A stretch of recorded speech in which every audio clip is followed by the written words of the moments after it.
പിന്നെ ഈ കോയമ്പത്തൂരിലും ഇതുപോലെ കാട്ടാനകളുടെ ആക്രമണം ഉണ്ടായി. അന്യസംസ്ഥാന തൊഴിലാളികൾ താമസിച്ചിരുന്ന ടെന്റ് കാട്ടാനകൾ തകർത്തു. അമ്മയും കുഞ്ഞും തലനാരിഴയ്ക്കാണ് രക്ഷപ്പെട്ടത്. ദൃശ്യങ്ങളിലേക്ക് ആദ്യം.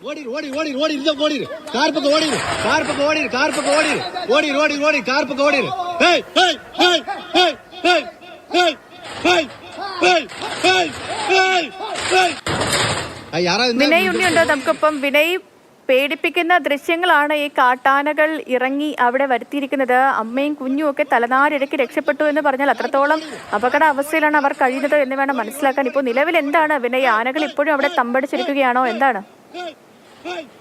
സേതു, ഇന്ന് പുലർച്ചെയാണ് ഈ സംഭവം. കോയമ്പത്തൂരിനടുത്ത് ഈ പറയുന്നൊരു തകര കൊണ്ട് മറച്ചൊരു ഷീറ്റ് കൊണ്ട് മറച്ചൊരു കുടിലായിരുന്നു. ഈ കുടിലായിരുന്നു അന്യസംസ്ഥാന തൊഴിലാളികൾ താമസിച്ചിരുന്നത്. പുലർച്ചയോടെ 2 കാട്ടാനകൾ ഇവിടെ എത്തുകയും പ്രദേശത്ത് ഭീകരാന്തരീക്ഷം സൃഷ്ടിക്കുകയുമായിരുന്നു. പിന്നീട് ആളുകൾ എത്തി ടോർച്ചൊക്കെ തെളിച്ചും പടക്കം പൊട്ടിച്ച് ആനകളെ തുരത്തി ഓടിക്കാൻ ശ്രമിച്ചെങ്കിലും അതിനിടയിലാണ് ഈ ഷെഡിനടുത്തേക്ക് ആന വരികയും ഈ ഷെഡിനെ ആക്രമിക്കുകയും ചെയ്തത്. ഇതിനകത്ത് ആ സമയത്ത് അന്യസംസ്ഥാന തൊഴിലാളികൾ ഉണ്ടായിരുന്നു. ഒരു അമ്മയും കുഞ്ഞും തലനാരിഴയ്ക്കാണ് വാതിൽ തുറന്ന് പുറത്തേക്ക് ഓടി രക്ഷപ്പെട്ടത്. ആളുകൾ ബഹളം വെച്ചും മറ്റും ആനയെ തുരത്താൻ നോക്കിയെങ്കിലും ആനകൾ ഈ ഷെഡിന് നേരെ ആക്രമണം നടത്തുകയായിരുന്നു. ഷെഡിനെ അകത്തേക്ക് തുമ്പിക്കൈ നീട്ടി ആളുകളെ അല്ലെങ്കിൽ അതിനെ അത്രയും ഭീകരാന്തരീക്ഷം സൃഷ്ടിച്ചു.